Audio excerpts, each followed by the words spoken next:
I, Sushma Kataria from Surat School Bhiwadi, and today in this video we will discuss about a writing portion element in 11th and 12th class syllabus, invitation and its reply.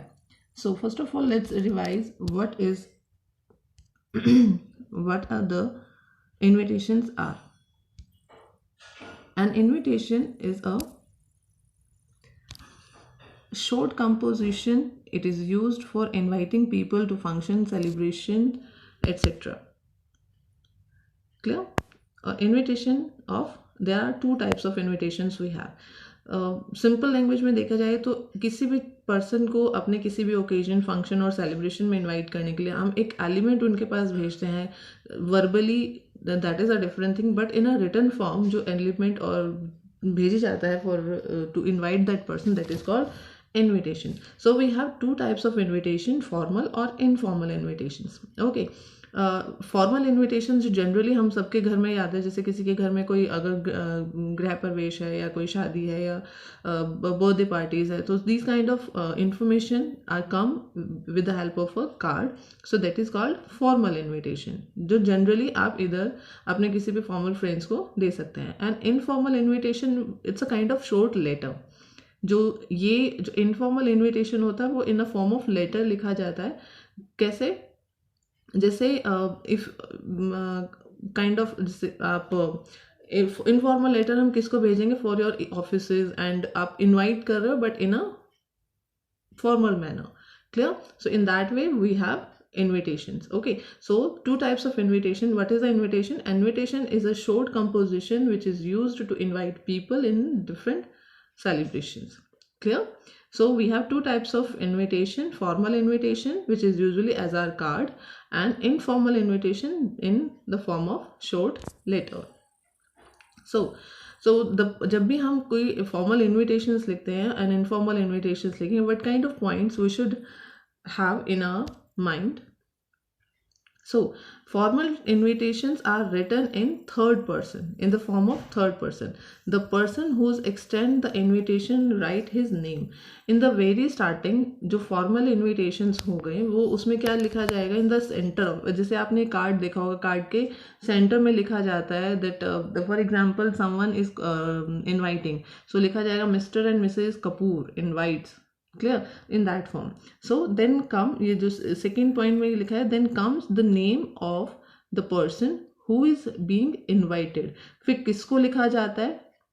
Person को. जैसे आप कहते हैं कि आई coldly invite you in माई, फिर occasion का नाम, फिर उसमें यहाँ पे आ जाएगा date, venue, time should be clearly mention. आप कोई भी फॉर्मल इन्विटेशन होगा, देखो हम सबसे पहले अगर हम कार्ड को देखते हैं तो हम क्या देखते हैं कि टाइम कब है, वेन्यू क्या है. क्लियर?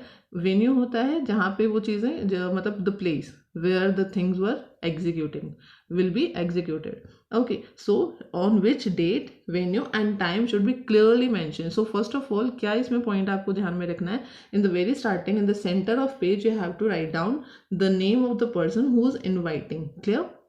देन उस पर्सन का आएगा, जैसे आप यू लिख रहे हैं तो जनरली इसमें आप लिखा जाता है यू, एज सच कोई स्पेसिफिक इसमें नेम मेंशन नहीं होता, लेकिन इनवाइट्स यू. ओके, फिर उसके बाद आपका हो जाए invites you on the occasion of, फिर उस ओकेजन का नाम लिखेंगे बोल्ड लेटर्स में, देन आपकी डेट, वेन्यू, टाइम वो क्लियरली मेंशन होगा. Clear? The fourth point is in case of party और is organised on some other place like a hotel etcetera, then the complete address of the person along with the contact number has to be clearly mentioned. Clear?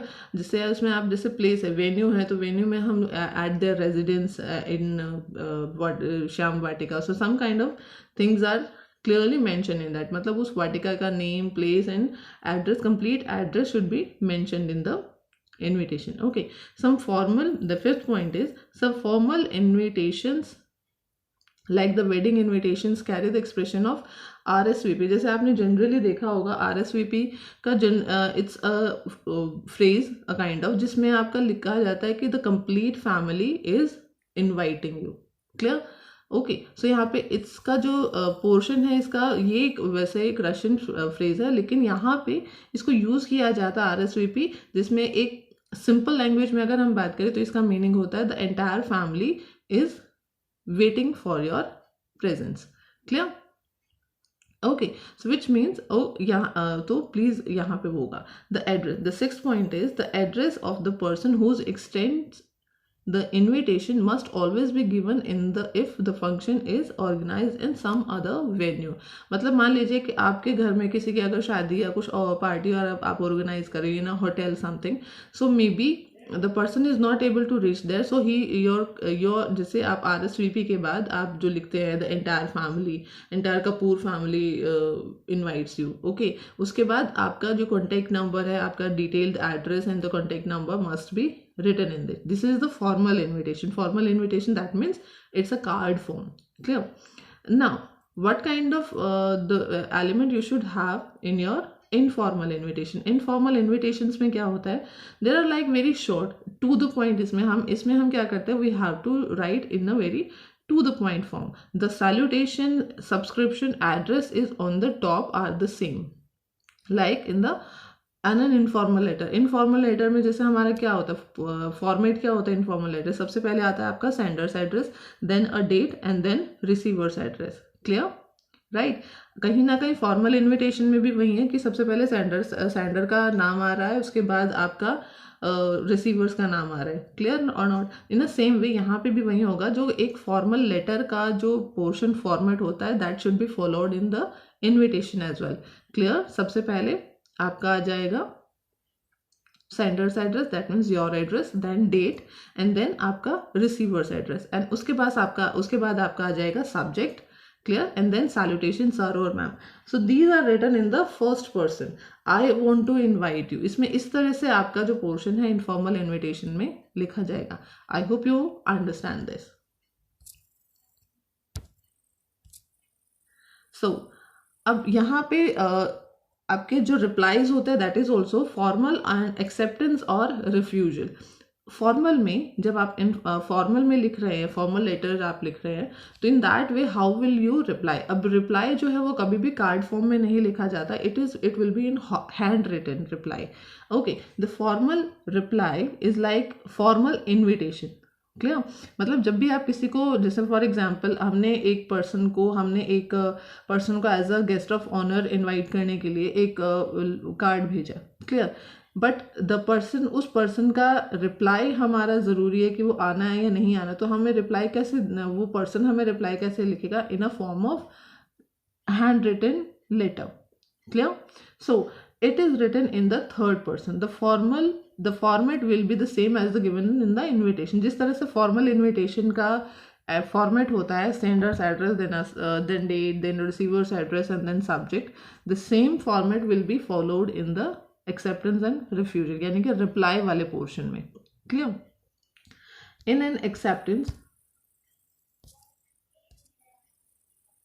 so in an acceptance, जब भी हम acceptance के बारे में, in an acceptance reply expression like we will delighted to attend और use.